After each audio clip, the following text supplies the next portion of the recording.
கரங்களை வைத்து கர்த்தரை ஸ்தோத்திரம் பண்ணுவோம். ஹல்லேலூயா. இந்த வாரம்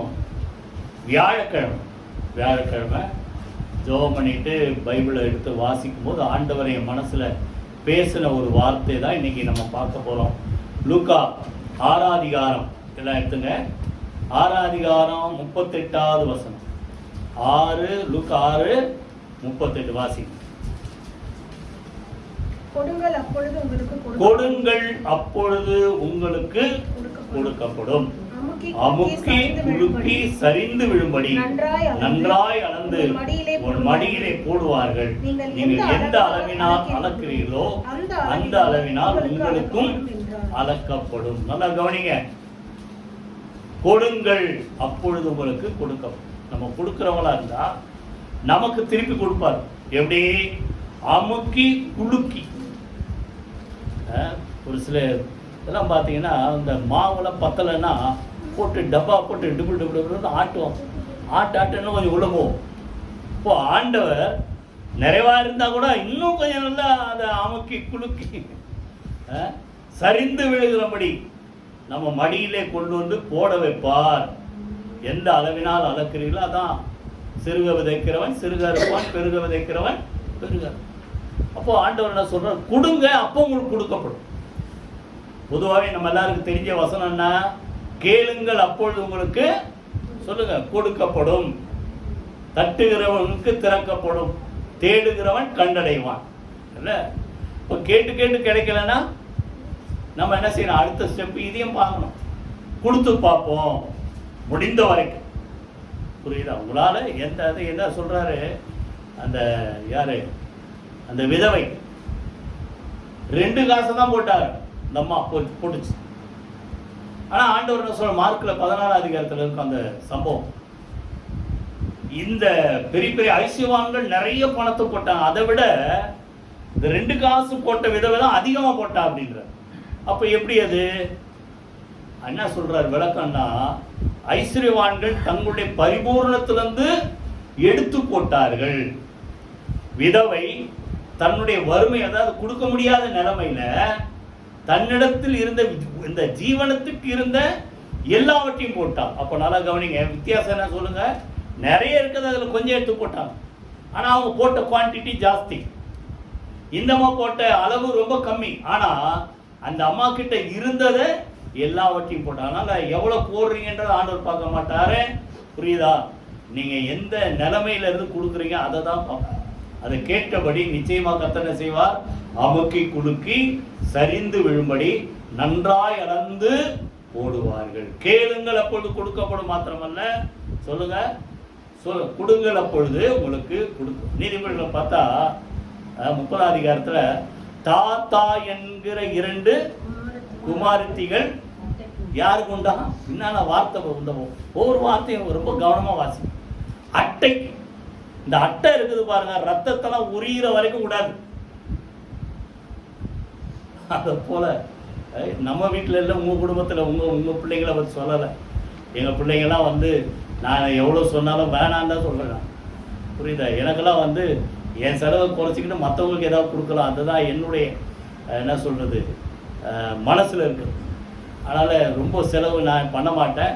ஆனாலும் அவங்க வந்து நீங்க என்ன இப்படிலாம் பண்றீங்கன்னு தான் நம்மளை கேட்குறாங்க, கொடுக்க தான் செய்கிறாங்க. ஆனால் இங்கே சொல்கிறாரு அப்படிப்பட்ட மக்கள் இருக்கிறாங்க. ஒரு சில குடும்பத்தில் நம்ம இப்போ கேள்விப்பட்டிருக்கிறோம்.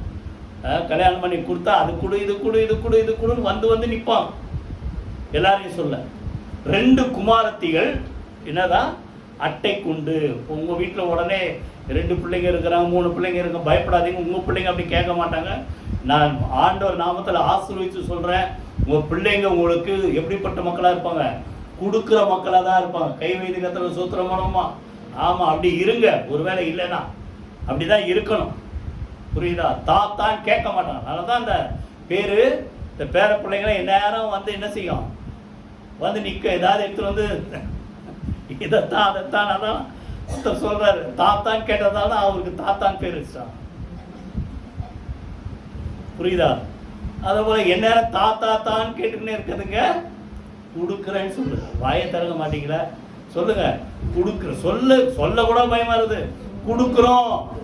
ஆமா, கொடுங்கள் அப்பொழுது உங்களுக்கு கொடுக்கப்படும்.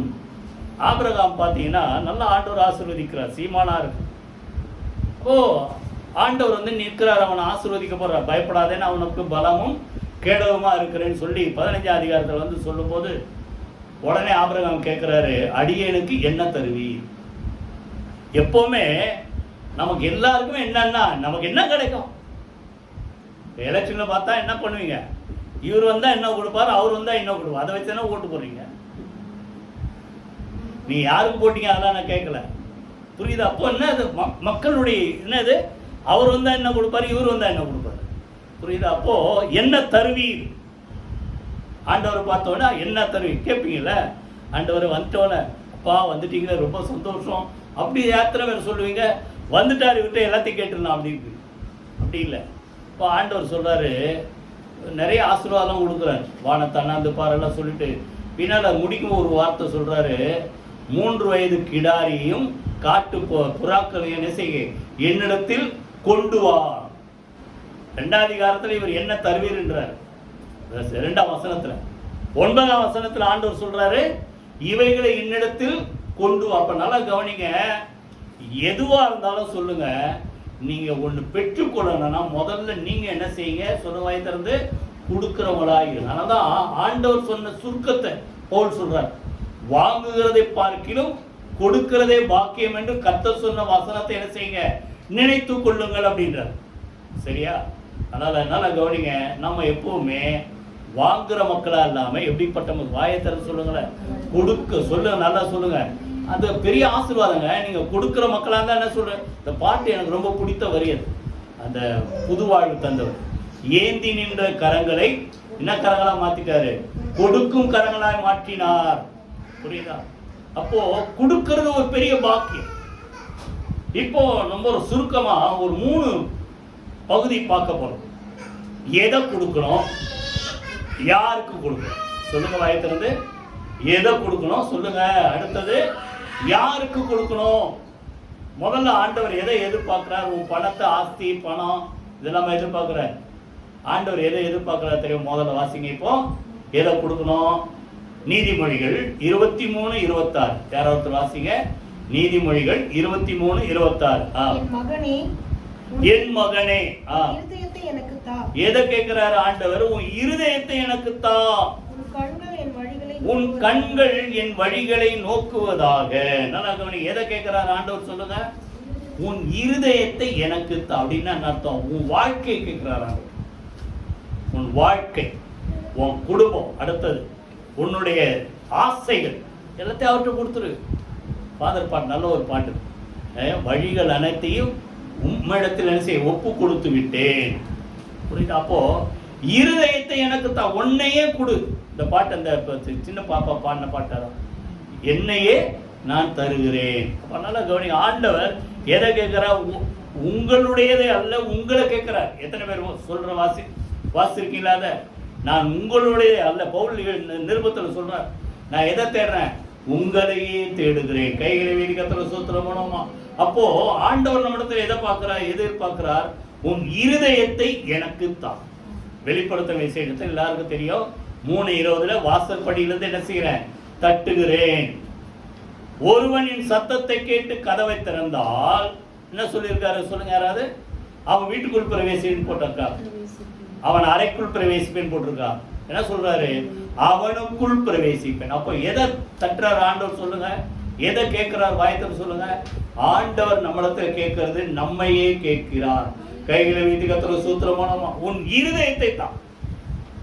ஏன்னா சத்துரு என்னை நிந்திக்காதபடிக்கு, அதிலேயே நீதிமொழிகள் இன்னொரு வார்த்தை இருக்கு 27ஆம் அதிகாரம், சத்துரு என்னை நிந்திக்காதபடிக்கு நீ ஞானவானாகி என் இருதயத்தை என்ன செய், சந்தோஷப்படுத்து அப்படின்றார். அப்போ உன் வாழ்க்கை நீ எனக்கு ஒப்பு கொடுத்து நான் எதிர்பார்க்கிறபடி நீ என்ன செய்யணும், இந்த உலகத்துல வாழணும். கர்த்தர் நம்மிடத்துல எதிர்பார்க்கிறார். கைகளை வீட்டு கர்த்தர் சூத்திரமா. அப்போ முதல்ல எதை கேட்கிறார் சொல்லுங்க, உன்னையே கேட்கிறார். இருதயத்தை எனக்கு தான். ரோமர்ல எது புத்தியுள்ள ஆராதனை போட்டிருக்குது? உங்களுடைய சரீரங்களை சொல்லுங்க கர்த்தருக்கேற்கும் ஜீவ பலியாக என்ன செய்யுங்க, ஒப்பு கொடுங்க, தேவனுக்கு ஒப்பு கொடுங்க. இதுதான் நீங்கள் செய்யத்தக்க என்ன ஆராதனை, புத்தியுள்ள ஆராதனை. கைகளை வைத்து கர்த்தருக்கு ஸ்தோத்திரம் பண்ணுவோம். அப்போ முதல்ல ஆண்டவர் எதை கேட்கிறார் சொல்லுங்க, வாயத்தில் சொல்லுங்களேன். நம்மளை என்ன கேட்கிற சொல்லுங்க, என்ன கேட்கிறார்? என் குடும்பத்தை கேட்கிறார், எனக்கு ஆஸ்தியை கேட்கறது இல்லை, எல்லாத்துக்கும் மேல சொல்லுங்க எனக்கு சொந்தமான என்னுடைய ஆசைகள் எல்லாமே. ஆசை யார் மேல இருக்கணும் சொல்லுங்க? பாட்டு மாத்திரமா, வேறு ஒரு என்ன பாட்டு சொல்லுங்க? வேறு ஒரு ஆசை இல்லை. அப்புறம் ஏசையா உண்மை தவிர. ஆனா ஆசையெல்லாம் இதை விட்டு வேற எங்கேயும் இருக்கு. சரியா? அப்ப நல்லா கவனிங்க. எல்லாவற்றையும் தேவன் நம்மிடத்துல என்ன செய்கிறார் சொல்லுங்க? கேட்கிறார். அடுத்தது நம்மளை மாத்திரமல்ல, நம்முடைய குடும்பத்தையும் ஒப்பு கொடுக்க நம்ம ரெடியா இருக்கு. இந்த அம்மா யாரு? அண்ணா. எவ்வளவு வருஷம் அந்த வருஷம் கணக்கு போடல, ரொம்ப வருஷமா அந்த அம்மாவுக்கு என்ன இல்லை, பிள்ளை இல்லை. பிள்ளை இல்லைன்ட்டு என்ன செய்யுது, தேவனுடைய ஆலயத்துல போய் கண்ணீர் விட்டு கதறி ஆண்டவர் சமத்துல இருதயத்தை ஊற்றி ஜெபம் பண்ண உடனே அந்த 1 சாமுவேல் 1 ஆண்டவர் அன்னாளை நினைந்தருளினார். உடனே அதற்கு பிறகு அவர் துக்கமுகமா இருக்குல்ல, ஏற்ற காலத்துல ஒரு பிள்ளை பிறகு. பிள்ளை பிறந்தவனை யாரை வச்சிருக்கீங்களா? 1 சாமுவேல் 1 27, 28 2 வசனம் யாராவது வாசிங்க. 1 27 வசனம் 28 வசனம்.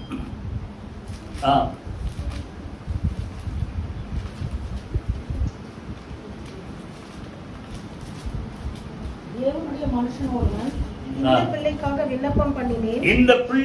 நான் விண்ணப்பம் பண்ணினேன். நான் கர்த்தரிடத்தில் கேட்ட என் விண்ணப்பத்துக்கு எனக்கு கட்டளையிட்டார். அந்த விண்ணப்பத்தின்படி அவர் எனக்கு என்ன செய்தார் சொல்லுங்க? கட்டளையிட்டார். ஆகையால் அவன் கர்த்தருக்கென்று கேட்கப்பட்டபடியினால் அவன் கர்த்தருக்கென்று கேட்கப்பட்டபடியினால் அவன் உயிரோடு இருக்கும்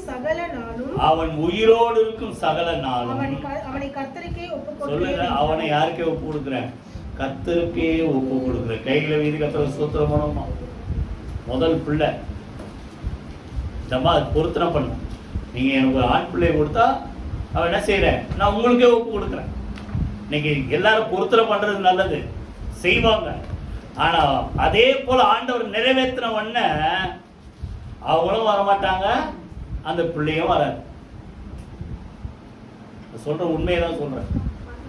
ஆனா இந்த அம்மா அதே போல அந்த பிள்ளை பால் மறந்த பின்பு கொண்டு வந்து தேவ சமூகத்துல ஆண்டவருக்கென்று நான் கேட்டேன். இல்லைன்னா இன்னும் சொல்ல போனா ஆண்டவர்கிட்ட நான் கேட்டேன். ஆண்டவர் எனக்கு கொடுத்தத சொல்லுங்க, நான் அவருக்கே என்ன செய்கிறேன்? திருப்பி தருகிறேன். கைகளை வைத்து கர்த்தருக்கு ஸ்தோத்திரம் பண்ணுவோம். இது அண்ணால் மாத்திரம் இல்ல, ஆபிரகாம் அப்படிதான். எத்தனை வருஷம்? 99 வயசுக்கு அப்புறம் தான் புள்ள உருவாகுது. 100வது வயசுல ஈசாக்கு பிறக்கிறார். அதுவும் தவம் இருந்து பெற்ற பிள்ளை. அவ்வளோ ஆசையா பெற்றெடுத்த ஒரே சொந்த குமாரன், நேசகுமாரன், ஏகசுதன். 22 ஆண்டவர் அவனை சோதிக்கிறார். புரியுது? நல்லா கவனிக்க. இதெல்லாம் நீ செய்தியா டெஸ்ட் பண்ற. ஒரு நாள் ஆண்டவர் நரபலி கேட்கிறவர் அல்ல. புரியுதா? டெஸ்ட் பண்ற. நீ யார் மேல ஆசை வச்சிருக்க? எத்தனை பேர் புரியுது? உன் மேல ஆண்டவர் மேல ஆசை வச்சிருக்கே, இல்ல உன் மேல, குடும்பத்து மேல? புரியுதா? அப்போ நீ உன் ஏகசுதன், உன் நேசகுமாரனாக ஈசாக்கை என்ன செய்? நான் காண்பிக்கும் மலை மேல கொண்டு போய் என்ன செய்? தகன பலியாக எனக்கு தகன பலியிடு அப்படின்னு உடனே யோசிச்சார் ஆபிரகாம். 1, 2, 3 வசனம் எடுத்து படிச்சு பாருங்க. உடனே என்ன செய்தார்? கிளம்பி போயிட்டேன். யாரை கூட்டுக்கிட்டு? ஒரு வேலைக்காரனையும் ஈசாக்கையும் கூட்டுக்கிட்டு என்ன செய்தார்? கர்த்தர் காண்பித்த அந்த மலைக்கு என்ன செய்? பலியிட என்ன செய்தார்? கொண்டு போயிட்டார். கடைசி வரைக்கும் தேவனுக்கு ஒப்பு கொடுக்க ரெடியா இருக்கிறார். கட்டைய அடுக்கி ஈசாக்க கட்டி அது மேல கிடத்தி கத்தி எடுத்து குத்தி நெருப்பு வைக்கணும். அதான் அந்த கத்தி எடுக்கும் ஆண்டவர் சொல்ல நிறுத்துது அப்படின்ட்டு. புரியுதா? அப்ப நல்லா கவனிங்க. ஆண்டவர் நம்மளை ஒரு சில நேரத்துல பார்க்கிறார். நீ யார் மேல ஆசை வச்சிருக்க? நான் சொல்ற எத்தனை பேர் புரியுது? ஆண்டவர் மேல ஆசை வச்சிருக்கேன், இல்ல ஆண்டவருக்கு அதிகமா அதை விட வேற எது மேல வச்சிருக்கிய? புரியுதா? ஆண்டவர் எதை கேட்கிறார் சொல்லுங்க? கொடுங்கள். எதை கொடுக்கணும் சொல்லுங்க? வாயை திறக்க மாட்டேங்க. நம்மளையும் கொடுக்கணும், நமக்குண்டான எல்லாவற்றையும் கொடுக்கணும், நம்முடைய ஆசைகளை கொடுக்கணும், நம்முடைய விருப்பங்களை கொடுக்கணும், நம்ம குடும்பத்தை கொடுக்க ஆயத்தமா இருந்தா உன் குடும்பத்தை ஒரு நாள் கர்த்தர் அழிக்க மாட்டார். விருத்தி அடைய செய்வார். கைகளை வைத்து கர்த்தருக்கு ஸ்தோத்திரம் பண்ணுமா. முதல்ல சொல்லுங்க, நம்மை கேட்கிறார், கொடுங்கள்.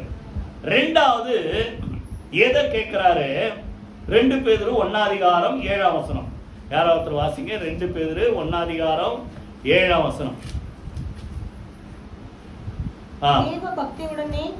தேவ பக்தியுடனே சகோதர சிநேகத்தையும் சகோதர சிநேகத்தோட அன்பையும் என்ன செய்யுங்க, கூட்டி வழங்குங்கள். இது வரிசையா பாத்தீங்கன்னா 5 விசுவாசத்தோட, அப்புறம் தைரியம், அப்புறம் ஞானம், இச்சையடக்கம், பொறுமை, தேவபக்தி, அப்புறம் தேவபக்தியோட சகோதர சிநேகம், அடுத்தது சகோதர சிநேகத்தோட எதை கூட்டி வழங்குங்கள்?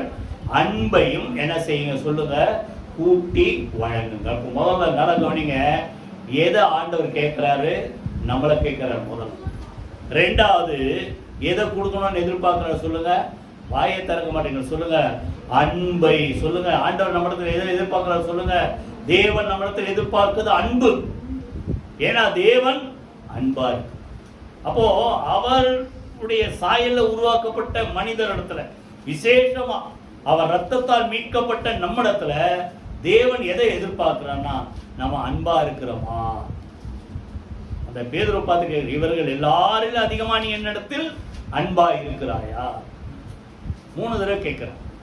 அதே போல கவனிங்க, நல்லா கவனிங்க, நம்மளத்த தேவன் எதிர்பார்க்க என்ன? அன்பு தான் முதல்ல எதிர்பார்க்க. ஏன்னா அந்த நியாயப்பிரமாணத்தில் இருக்கிற எல்லா கட்டளைகளும் அந்த அன்புல அடங்கிடுச்சு. யாராவது வச்சிருந்தா எடுத்தீங்களா? வாசிங்க 22 மத்தேயு 22 36 யாராவது வாசிங்க. 22:36 போதகரே, நியாயப்பிரமாணத்திலே எந்த கற்பனை பிரதான? நல்லா கவனிங்க, எங்க வேத பாரகம் கேட்கிறா, எது பிரதானமான கற்பனை, எது பெரிய கட்டளை, என்ன ஆண்டவர் என்ன சொல்றாரு? நல்லா கவனிங்க. இயேசு அவனை நோக்கி, உன் தேவனாகிய கர்த்தரிடத்தில் உன் முழு இருதயத்தோடும் உன் முழு ஆத்துமாவோடும் உன் முழு மனதோடும் அன்பு கூறுவாயாக. அப்ப நல்லா முதல்ல யார்கிட்ட அன்பா இருக்கணும் சொல்லுங்க? தேவனிடத்துல முழு ஆத்துமா. சொல்லுங்க, முழு ஆத்துமாவா அன்பா இருக்கிறீங்களா? அரமனசம். அடுத்தது முழு பலத்தோடு முழு மனதோடு, புரியுதா? அன்பு கூறுவாயாக. இதுதான் என்னது சொல்லுங்க? முதலாவது கற்பனை, ஃபர்ஸ்ட் கமாண்ட்மெண்ட். முதல் கற்பனை எது? முதல்ல உன்னை உருவாக்கின சிருஷ்டித்த தேவனிடத்துல, உன்னை பாவங்களை ரட்சித்த தேவனிடத்துல என்ன செய்? அன்பாயிரு. இதற்கு ஒப்பா இருக்கிற 2வது கமாண்ட்மெண்ட், 2வது கற்பனை என்னன்னா, உன்னிடத்தில் வாசிங்க, உன்னிடத்தில் அன்பு கூறுவது போல பிறனிடத்திலும் அன்பு கூறுவாயாக என்பதே. இவ்விரண்டு கற்பனைகளிலும் நியாயப்பிரமாணம் முழுசும் தீர்க்க தரிசனங்களும் பைபிள் முழுசுமே இந்த 2 வசனத்துல அடங்கிச்சுட்டார். எது? இது 2 கரெக்டா இருந்தா எல்லாமே கரெக்டா இருக்கும். ஆண்டவர்ட்ட அன்பா இருக்கு. ஆண்டவர்ட்ட அன்பா இருக்கிறது எப்படி தெரியும்? நீங்க உங்களுடைய பழக்க வழக்கத்துல தெரியும். அவரை தேடுறீங்களா, இல்ல வேற ஏதாவது தேடுறீங்களா, சொல்றபடி நடக்கிறீங்களா? புரியுது? எத்தனை பேர் புரியுது? 2வது, அவர்கிட்ட அன்பா இருக்கிற மாதிரி உன்னை போல மற்றவர்களே என்ன செய்? உன்னிடத்தில் அன்பு கூறுவது போல. நல்லா கவனிங்க, சும்மா அன்பாருன்னு சொல்ல. உன்னிடத்தில் அன்பு கூறுவது போல என்ன அர்த்தம்? நீ உன்னை எவ்வளோ கேர் பண்ணி பார்த்துக்கிறீங்களா இல்லையா? எத்தனை நிமிஷம், மணி நேரம்லாம் நான் கேட்கல, எத்தனை நிமிஷம் கண்ணாடி முன் நிற்கிறீங்கல்ல? என்னத்துக்கு? நம்ம நல்லா இருக்கோமா? அப்போ நம்மளை எவ்வளவு கேர் பண்ணி பார்க்கிறோமோ அதே போல மற்றவரை உன்னை போல சொல்லுங்க, பிறனையும் என்ன செய்? நேசி. இந்த 2 வார்த்தையில பைபிள் முழுசுமே அடங்கிச்சு. இன்னொரு வசனம் உங்களோட வாசி. ரோமர்ல 13 அதிகாரம் எடுத்துங்க. ரோமர் 13 அதிகாரம் 8ஆம் வசனம். ஒருவரிடத்தில் ஒருவர் அன்பு கூறு கடன், ஒருவரிடத்தில் ஒருவர் அன்பு கூறுகிற கடனை அல்லாமல் வேற எதில் நமக்கு ஒரே கடன் என்னது? வேற எதுல கடன் படாத அன்பு கூறுறோம். இதான் கடன். சொல்லுங்க வாயை திறந்து. நமக்கு ஆண்டவருக்கு ஒப்பு என்ன சொல்றது? அனுமதித்த கடன், அன்பு கூறுகிற கடன் தான். பார்க்கிற ஆட்கள்கிட்ட என்ன செய்யுங்க? அன்பாருங்க. 2வது, அது எப்படி எனில், இது இந்த கற்பனைகளை பத்தி சொல்றாரு. இதெல்லாம் சொல்லியிருந்தாலும் விபச்சாரம் செய்யாத, கொலை செய்யாத, களவு செய்யாத, பொய் சாட்சி சொல்லாத, இச்சியாத, இந்த கற்பனைகளை பார்க்கிலும் வேறே எந்த கற்பனையும் உன்னிடத்தில் அன்பு கூறுகிறது போல பிறனிடத்திலும் அன்பு கூறுவாயாக என்கிற ஒரே வார்த்தையிலே தொகையா அடங்கிச்சான். நிறைய கற்பனைகள், சட்ட திட்டங்கள், பிரமாணங்கள் இருக்குது. இதெல்லாம் மொத்த தொகையா ஒரே வார்த்தையில சொல்லணும்னா, உன்கிட்ட நீ அன்பா இருக்கிற மாதிரி அடுத்தவன்ட்ட அன்பாயிரு. அன்பு என்ன செய்யாதான்? பிறனுக்கு பொல்லாங்கு செய்யாது. ஆதலால் அன்பு நியாய பிரமாணத்தின் நிறைவேறுதலாய் இருக்கிறது. அன்பா இருந்தா அந்த பிரமாணத்தை நம்ம முடிச்சிட்டோம் அர்த்தம், நிறைவேறுது. புரியுதா? எல்லா கற்பனை களவு செய்யாதன்னா நீ அடுத்தவனை நேசித்து அவன் திருடுவோமா? நீ கொஞ்சம் யோசிச்சு பாரு. அன்பு இருந்தா எல்லாமே கரெக்ட் ஆயிடும். புரியுதா? பொறாம கொள்ளாதன்னா அடுத்தவனை நேசித்தா நீ அவன் மேல பொறாம கொள்ள, அவன் பார்த்து என்ன செய்வ? சந்தோஷப்படுவ. அன்பா இருந்தா அவனுக்கு விரோதமா தீமை செய்வியா? அவனை நம்மளை போல அண்ணன் தம்பி தானே அப்படின்னு என்ன செய்வ? விட்டு கொடுப்பல்ல. எத்தனை பேர் புரியுது? அப்போ அந்த அன்புல நியாயப்பிரமாணம் முழுசுமே ஒரு தொகையை அடங்கிச்சுன்ற. அதனால தேவனிடத்துல அன்பாரு. என்ன கேட்கிறாரு ஆண்டவர் சொல்லுங்க?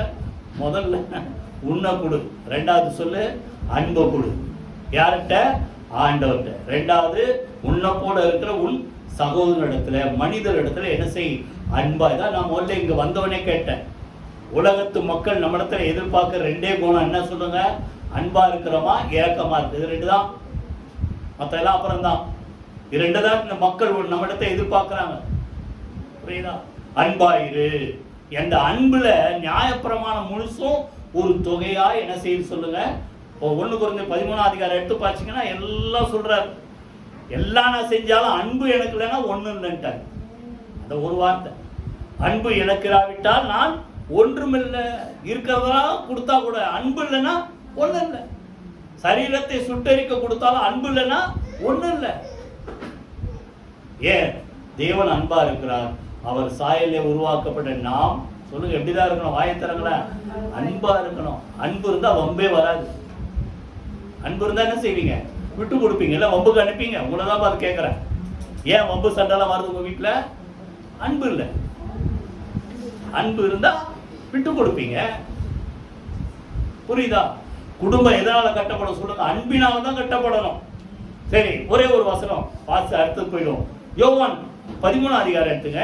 ஆண்டவர் நேரா சொல்றாரு. நேத்து இந்த வசனத்தை கூட படிச்சேன். நேத்து 13:34. நீங்கள் ஒருவரில் ஒருவர் அன்பாயிருங்கள். நீங்கள் ஒருவரில் ஒருவர் அன்பாயிருங்கள். நான் உங்களில் அன்பாயிருந்தது போல. எப்படி? நான் உங்க மேல அன்பாயிருந்தது போல நீங்களும் ஒருவரில் ஒருவர் அன்பாயிருங்கள் என்ற புதிய கட்டளைகளை உங்களுக்கு ஒப்பு கொடுக்கிறேன். நல்லா கவனிங்க.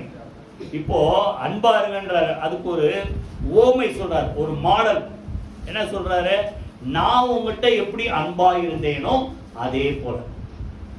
அதே போல நம்ம இருக்கிறோமா? நம்ம நேசிக்கிறோம். ஆனா நம்ம விரோதமா ஏதாவது ஒருத்தன் வந்து செஞ்சிட்டானா சொல்லுங்க, என்ன வரும்? நேசம் வருமா? ரோமர்ல ரொம்ப விளக்கம் கொடுக்கிற. தேவனுக்கு துரோகிகளாய் இருக்கையில், அடுத்தது தேவனுக்கு சத்துருக்களாய் இருக்கையில், அடுத்தது பாவிகளாய் இருக்கையில் தேவன் நம்ம மேல அன்பு கூர்ந்தார.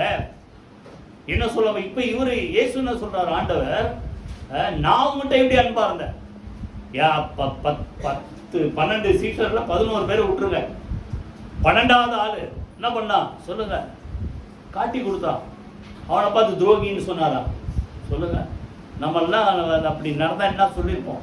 வெட்டியே போட்டுருப்போம் அவனை. இல்ல துரோகின்னு சொல்றது இல்லை. அவனை பார்த்து என்ன சொல்றாரு? சிநேகிதனே. யாருக்குங்க வரும்? சிநேகிதனே எதற்காக வந்திருக்கிறார்? இன்னொரு இடத்துல மனுஷகுமாரனை முத்தத்தினாலேயா, முத்தத்தையே கேவலப்பட்டுட்டீரான்ற. அதான் முத்தத்தினாலேயா காட்டி கொடுக்கிற. புரியுதா? அப்ப நல்லா கவனிங்க. இதான் அவர் நம்மிடத்துல அன்பா இருக்கு. காட்டி கொடுத்த யூதாசை நேசித்த ஆண்டவர். அவர் சொல்றாரு, அதை போல நீ அன்பாயிரு. நீங்க அன்புள்ளவர்களா இருந்தாதான் நீங்க என் சிநேகிதர், என்னுடைய சீஷர் என்று மற்றவர்கள் சொல்றாருல. 36 நீங்கள் என்னிடத்தில் அன்பாய் இருந்தால் 35 அன்புள்ளவர்களாய் இருந்தால் அதனால் நீங்கள் என்னுடைய சீஷர்கள் என்று எல்லாரும் அறிந்து கொள்வார். கைகளை வைத்து கர்த்தருக்கு ஸ்தோத்திரம். முதல்ல ஆண்டவர்கிட்ட என்ன கேட்கிறார்? உங்களே கேட்கிறார். ரெண்டாவது எதை கேட்கிறார் சொல்லுங்க? அன்பு கேட்கிறார். மூணாவது தான் நம்முடைய பொருட்களை கேட்கிறார். எதை கேட்கிறாரு? அப்போஸ்தலர் நடவடிக்கைகள் 20:35. இப்பதான் அந்த சொன்ன இந்த வசனம் பவுல் சொல்றாரு பாருங்க. கர்த்தராகிய இயேசு என்ன சொன்னாரு? இப்படி பிரயாசப்பட்டு பலவீனரை தாங்கவும் வாங்குகிறதை பார்க்கிலும் கொடுக்கிறதே பாக்கியம் என்று கர்த்தராகிய இயேசு சொன்ன வார்த்தைகளை நினைக்க வேண்டும். நல்லா கவனிங்க. அப்ப எது பாக்கியம் சொல்லுங்க? வாங்குறது பாக்கியமா கொடுக்கறது பாக்கியம்? இவ்வளவுதான் பாக்கியம். வாங்கினா நல்லா இருக்கும், எனக்கு ஒரு குறையும் வராது. கொடுத்தா குறைஞ்சிருமே, கொடுத்தா குறையாது. அதான் நிறைய பேருக்கு தெரியல. நான் சொல்ற எத்தனை பேர் ஒத்துக்கிறீங்க? கொடுத்தா குறைஞ்சிரும் நினைச்சா உங்க எண்ணம் தப்பு. கொடுத்தா பெருகும். வாங்குகிறதை பார்க்க இதுதான் பாக்கியம். பிளஸட் அந்த வார்த்தை இருக்கு இங்கிலீஷ்ல. எது ஆசீர்வாதம் சொல்லுங்க? வாங்குறது ஆசீர்வாதம் இல்ல. சொல்லுங்க வாயை திறந்து. கொடுக்கறது தான் ஆசீர்வாதம். கைகளை வீதி கர்த்தருக்கு ஸ்தோத்திரம் பண்ணுவோமா? அப்போ கொடுக்கறதா ஆசை. அதாவது நமக்கு உண்டானதை கொடுப்போம். இப்போ இததான் முக்கியமா ரொம்ப ஷார்ட்டா ரொம்ப சீக்கிரம் முடிச்சிருவேன். 3 வகையில இப்ப பிரிக்க போறோம். யாருக்கு கொடுக்கணும்? யாருக்கு கொடுக்கணும்? முதல்ல யாருக்கு கொடுக்கணும் சொல்லுங்க? தேவனுடைய பங்கை தேவனுக்கு கொடுங்கள். 20ஆம் அதிகாரம் லூக்கால 25ஆம் வசனத்துல என்ன சொல்றாரு? ராயனுக்கு வரி கொடுக்கலாமா கொடுக்க கூடாதான்னா சொல்றாரு, ராயனுடையதை ராயனுக்கு கொடு, தேவனுடையதை தேவனுக்கு கொடு. அப்போ இந்த கவர்மெண்ட்டுக்குன்னு என்ன கொடுக்கணுமோ அதை கொடுத்துருன்றாரு. அப்போ தேவனுடைய பங்கை தேவனுக்கு கொடுக்க வேண்டியதை நீ என்ன செய்ய சொல்லுங்க? தேவனுக்கு கொடு. புரியுது? எத்தனை பேர் புரியுது? அப்போ எது தேவனுடைய பங்கு? கர்த்தர் நமக்கு கொடுத்த எல்லாவற்றிலும் தேவனுக்குன்னு ஒரு பங்கு இருக்கு, அதை அவர் கொடுக்கணும். இதை வாசிக்கும் போது என் மனசுல தோன்றது சொல்ற கவனிங்க. அந்த 2 சாமுவேல் 24ஆம் அதிகாரத்துல ஒரு வாதை வருது, கொள்ளை நோய். என்ன எதனால வந்தது? ஜனங்களை கவுண்ட் பண்ண சொன்னாரு தாவீது. உடனே ஆண்டவர் கோபம் வந்தது.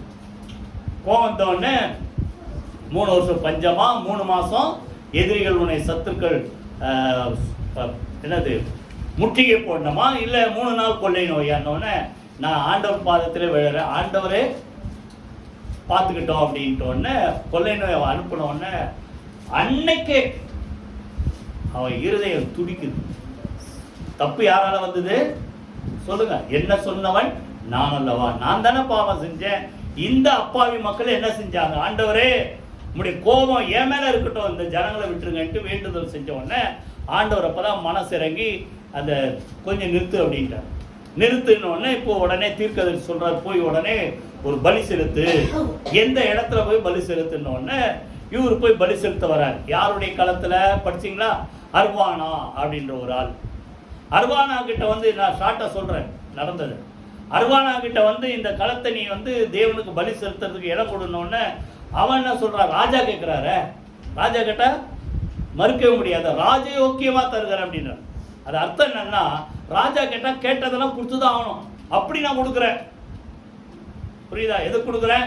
இடத்தையும் கொடுக்குறேன், பலிக்கு விறகும் கொடுக்குறேன், அடுத்தது மிருக ஜீவனையும் கொடுக்குறேன், ராஜயோக்கியமா கொடுக்குறேன்னு உடனே அங்க தாவீது சொல்ற யாராவது வச்சிருக்கேன் 24ஆம் வசனம் 2 சாமுவேல் 24 யாராவது வச்சிருந்தா வாசிங்க. 2 சாமுவேல் 24.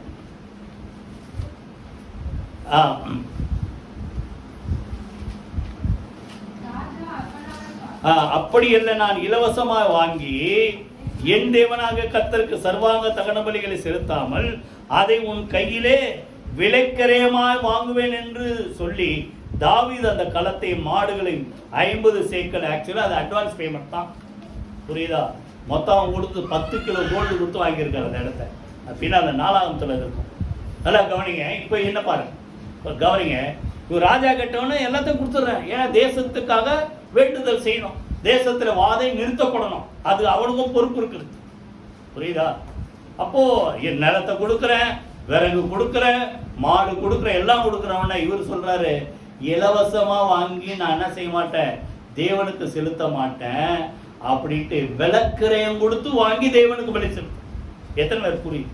அப்படின்னா என்ன அர்த்தம்? உங்களுக்குன்னு ஆண்டவர் உங்களுக்கு கொடுத்துருக்கிறாருல ஆஸ்தி இல்லை வருமானம் ஏதோ ஒன்று கொடுத்துருக்கிறார். அதுல நம்ம பங்கை தேவனுக்கு கொடுக்கணுன்றத தேவன் என்ன செய்யறார் சொல்லுங்க, வாய் திறந்து எதிர்பார்க்கிறார். கையில விதிகத்துல சூத்திரமா. அப்போ முதல்ல நம்முடைய உடைமைகளை கொடுக்க ஆயத்தம். உங்களுக்கு உள்ளதை உண்டானதை கொடுங்க. முதல்ல சொல்லுங்க, தேவனுக்குரியதை தேவனுக்கு செலுத்துங்க. ரெண்டாவது யாருக்கு கொடுக்கணும், சீக்கிரமா பார்த்து முடிச்சிருவோம். ரெண்டாவது யாருக்கு கொடுக்கணும், இப்போ வாசித்தோமே சங்கீதம், அதை எடுத்துங்க. 112 சங்கீதம், 112 சங்கீதம் 9 வசனம். 112:9 வாசி. வாரி இறைத்தான் ஏழைகளுக்கு கொடுத்தான், அவனுடைய நீதி என்றென்றைக்கும் நிற்கும். அவன் கொம்பு சொல்லுங்க, வாரி இறைக்கும் கொம்பு சொல்லுங்க, மகிமையாய் உயர்த்த சொல்றாரு. யாரு கொடுத்தானா, வாரி இறைத்தான் சொல்லுங்க. யாரு கொடுத்தான், ஏழைகளுக்கு கொடுத்தான். தேவனுடைய பங்கு தேவனுக்கு கொடுங்க. அடுத்து யாரு கொடுங்க, சொல்ல மாட்டீங்களா? ஏன் நீ என்ன சொல்லலாம், நானே ஒரு ஏழை, நான் எங்க பழைய பாட்டு ஒன்று இருக்கு, உனக்கும் கீழே உள்ளவர் என்னது, உள்ளவர் கோடி. இப்போ நம்ம நினைக்கிறோம் நம்ம தான் இருக்கிறது ரொம்ப குறைவுண்டு. ஆனா நீங்க நல்லா யோசித்து பார்த்தீங்கன்னா நமக்கு கீழே எத்தனையோ கோடிக்கணக்கான மக்கள் இருக்கிறாங்க. புரியுதா? அப்போ அவங்களுக்கு உங்களால முடிந்ததை என்ன செய்யுங்க, கொடுங்க. உங்க கொம்பு சொல்லுங்க வாய் திறந்து, மகிமையா சொல்லுங்க வாய் திறந்து, உயர்த்தப்படும். ஏழைகளுக்கு கொடுக்கிறவன் கர்த்தருக்கு என்ன செய்யறான் சொல்லுங்க, கடன் கொடுக்கிறான். அவன் கொடுத்ததை அவர் என்ன செய்வாராம் சொல்லுங்க, திருப்பி தருவார். நீதிமொழிகளை நிறைய வசனம் சொல்லலாம். கருணை கண்ணன் என்ன செய்வான், ஆசீர்வதிக்கப்படுவான். அவன் தன்னுடைய ஆகாரத்திலே மற்றவர்கள் கொடுக்கிறான். அப்படின்னு என்ன அர்த்தம், அவன்கிட்ட நிறைய இல்லை, ஆனா கொடுக்கணுன்ற மனசு மாத்திரம் இருக்குது. அவன் சாப்பிட்றதுதான் கொஞ்சம் இருக்குது. அவன் என்ன செய்யறான், அவனுடைய ஆகாரத்தில் கொஞ்சம் எடுத்து மற்றவர்களுக்கு கொடுக்குறான். கைகளை வீதி கத்துற சூத்திரம் மூலமா எத்தனை பேர் புரியுதா? அப்போ யாருக்கு கொடுக்கணும் சொல்லுங்க, முதல்ல தேவன். ரெண்டாவது சொல்லுங்க, ஏழைகளுக்கு அந்த என்ன செய்யுங்க, கொடுங்க. அந்த ஏழைகள் கொடுக்கும்போது என்ன நடக்கும், 2 கொரிந்தியர் எடுத்துங்க. இப்போ 2 கொரிந்தியர் 9 அதிகாரம் எடுத்துங்க, வாசிட்டு அடுத்து ஒரு பாயிண்ட் அதோட முடிச்சிடும். யாருக்கு கொடுக்கணும், 2 கொரிந்தியர் 9 அதிகாரம். அதே வசனம் இங்க இருக்கு பாருங்க, 9 அதிகாரம் 9 வசனம். வாரி அதே வசனம் சங்கீதம். வாரி இறைத்தான் ஏழைகளுக்கு கொடுத்தான், அவனுடைய நீதி என்றென்றைக்கும் நிற்கும் என்று எழுதி இருக்கிறபடி ஆகும். அது எப்படி நிறைவேறுதுன்றது சொல்றார். அந்த சங்கீதம் 112 சங்கீதத்துல சொல்றதை இது எப்படி நிறைவேறுமா, நல்லா கவனிங்க. என்ன சொல்றாரு, 7ஆம் வசனத்தில் சொல்றாரு, அவனவன் விசனமா இல்ல, கட்டாயமா இல்ல, எப்படி கொடுங்க, உற்சாகமா கொடுக்க கடவன். புரியுதா? வேற வழி இல்லையே, கேட்கறானே, திருப்பி கேட்கறாங்களே அப்படின்ட்டு இல்லை. மன சொல்லு பயத்திலிருந்து உற்சாகமா கொடுத்தா கர்த்தர் என்ன செய்வார் சொல்லுங்க, ஆசீர்வதிப்பார். அடுத்து சொல்றாரு,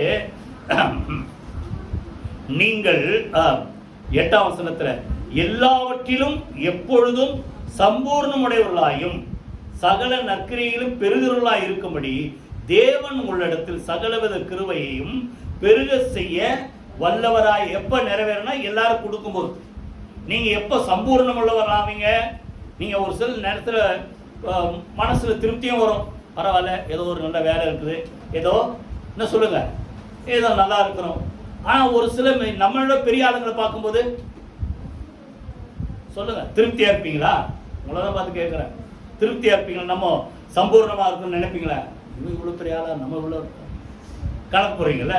அப்போ உங்க மனசுல நீங்க எதிர்பார்க்கிறபடி சம்பூர்ணமா திருப்தியா இருக்கணும்னா ஆண்டவர் சொல்றாரு 9ஆம் வசனம். 8ஆம் வசனம் எப்படி, 9ஆம் வசனத்துல நீ கொடுத்து பாரு, வாரி இறைத்து, சரியா? இப்படி கொடுத்தா அது பலன் எப்படி பெருமா? 10ஆம் வசனத்துல சொல்றாரு, விதைக்கிறவனுக்கு சொல்லுங்க விதையையும் புசிக்கிறவனுக்கு ஆகாரத்தை அளிக்கிறவர் உங்களுக்கு விதையை அளித்து, விதையை கொடுத்த ஒரு ஆண்டவர், கொடுக்கும்படி ஏதாவது சொல்ல போனா கொடுக்கும்படி திராணி கொடுத்த ஒரு ஆண்டவர். அடுத்தது அதை பெருக பண்ணி உங்கள் நீதியின் விளைச்சலை என்ன செய்வார் சொல்லுங்க, வர்த்திக்க பண்ணுவார். எந்த ஒரு விவசாயியா போயிட்டு கேட்பார், ஒரு படி விதை விதைச்சா ஒரு படி திருப்பி விளையுமா? இல்லை பல மடங்கு. ஈசாக்கு விதை விதைத்தால் எத்தனை மடங்கு சொல்லுங்க? 100 மடங்கு. எத்தனை பேர் புரியுது? அப்போ நீங்க கொடுக்கிற அளவு கம்மியா இருந்தாலும் கர்த்தர் உங்க நிலைமையை பார்த்து அதை எப்படி செய்வாரோ சொல்லுங்க. உங்க விளைச்சலை வாயத்தில் சொல்லுங்களேன் பெருக செய்வார். கையில வீட்டு கர்த்தர் சோத்திரம் மூலம் கொடுங்கள். எதை கொடுங்க? உங்களுக்கு உண்டானதை கொடுங்க. தேவனுடைய பங்கு கொடுங்க. 2வது சொல்லுங்க ஏழைகள் கொடுங்க. 3வது இதுவும் முக்கியம்தான். யாரு கொடுக்கணும்? உபாகமம் 15 அதிகாரம். உபாகமம் 15 அதிகாரம் 7ஆம் வசனம் 8ஆம் வசனம். உன் தேவனாகிய கர்த்தர் உனக்கு கொடுக்கும் தேசத்தின் எந்த வாசலிலும் உன் சகோதரரில் எளியவனாகிய ஒருவன் இருந்தால், அப்படின்னா என்ன அர்த்தம்? உங்களை விட கொஞ்சம் வருமானம் கம்மியா, அதான் எளியவன். எத்தனை பேர் புரியுது? எளியவன் ஒருவன் இருந்தால். அடுத்தது எளியவனாகிய உன் சகோதரனுக்கு உன் இருதயத்தை நீ கடினமாக்காமல் சொல்லுங்க உன் கையை என்ன செய்யாத? மூடாத. கையை என்ன செய்யணுமா சொல்லுங்க? மூடிக்கூடாது. கையை என்ன செய்யணும்? தாராளமா அவனுக்கு தேவையானது என்ன செய்? கொடுக்கணும். 10ஆம் வசனத்தை வாசிங்க. அவனுக்கு தாராளமாய் கொடுப்பாயாக. அவனுக்கு கொடுக்கும் போது உன் இருதயம் விசனப்படாதிருப்பதாக. ஏழைகள் கொடுக்கிற மாத்திரமல்ல, உன் கூட பிறந்தவங்களா இருக்கலாம், இல்ல நம்ம ஒரே இடத்துல இருக்கிற ஒரு சத்தியத்தின்படி இருக்கிற சகோதரர்களா இருக்கலாம். எத்தனை பேர் புரியுது? கிறிஸ்துக்குள்ள ஒரு சகோதரனா இருக்கலாம், ஒரு சகோதரியா இருக்கலாம். அப்படி இருக்கும்போது உன்னை விட அவங்க ரொம்ப கம்மியா இருக்கிறாங்க, போய் கஷ்டப்படுறாங்கன்ட்டு உங்களுக்கு தெரிஞ்சா அவனுக்கு நீ என்ன செய்யணும் சொல்லுங்க? வாயை திறந்து தாராளமா கொடுக்கறதால உன் மனசு என்ன கூடாது? என்ன நம்ம எது கொடுக்கணுமா, வேற யாரும் கொடுக்க மாட்டாங்களா? அதான் நான் நினைக்கிறது நிறைய பேர். புரியுதா? விசனப்படாது இருப்பதாக. மனசு கஷ்டத்தோடு கொடுக்காத, சந்தோஷமா கொடுன்றார், தாராளமா கொடுன்றார். கொடுக்கும் போது கர்த்தர் என்ன செய்வார சொல்லுங்க?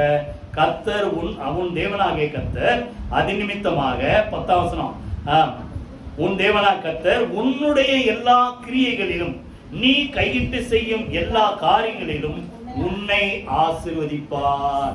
அப்ப நல்லா கவனிங்க. ஒரு வேலையில ப்ரொமோஷன் இல்லையா, அடுத்த ஆளுக்கு ஹெல்ப் பண்ணி பாருங்க. இல்ல ஒரு வியாபாரத்துல விருத்தி இல்லையா, அடுத்த ஆளுக்கு ஹெல்ப் பண்ணி பாருங்க. இல்ல இருக்கிறது வரவுக்கு மேல செலவு வருது, நீங்க அடுத்த ஆளுக்கு ஹெல்ப் பண்ணி பாருங்க.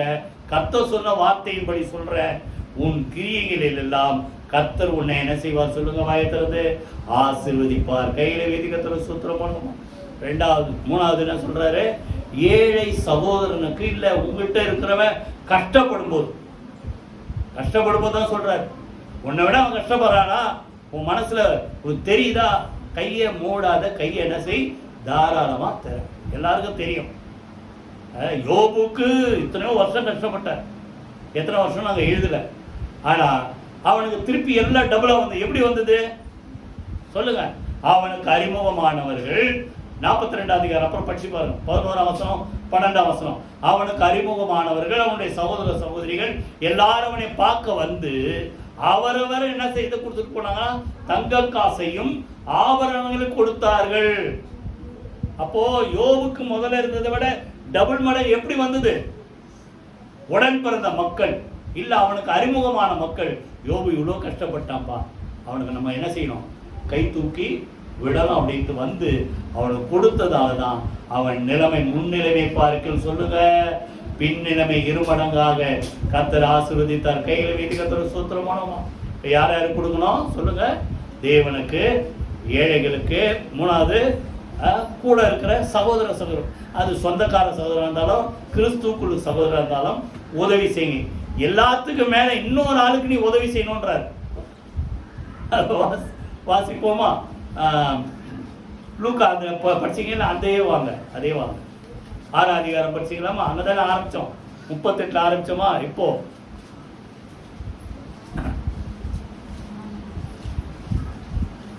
33. உங்களுக்கு நன்மை செய்கிறவர்களுக்கே நீங்கள் நன்மை செய்தால் உங்களுக்கு பலன் என்ன? பாவிகளும் அப்படி செய்யறாங்களே, உங்களுக்கு கொடுக்குறவனுக்கே கொடுத்தா என்ன பிரயோஜனம்? எத்தனை பேர் புரியுது?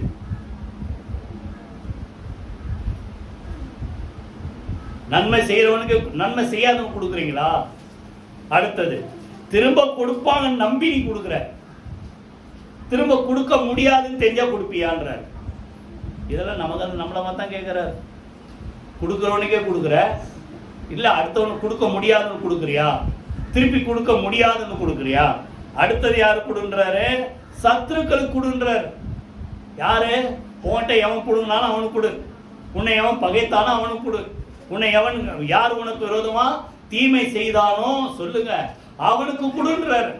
வாசிங்க 35.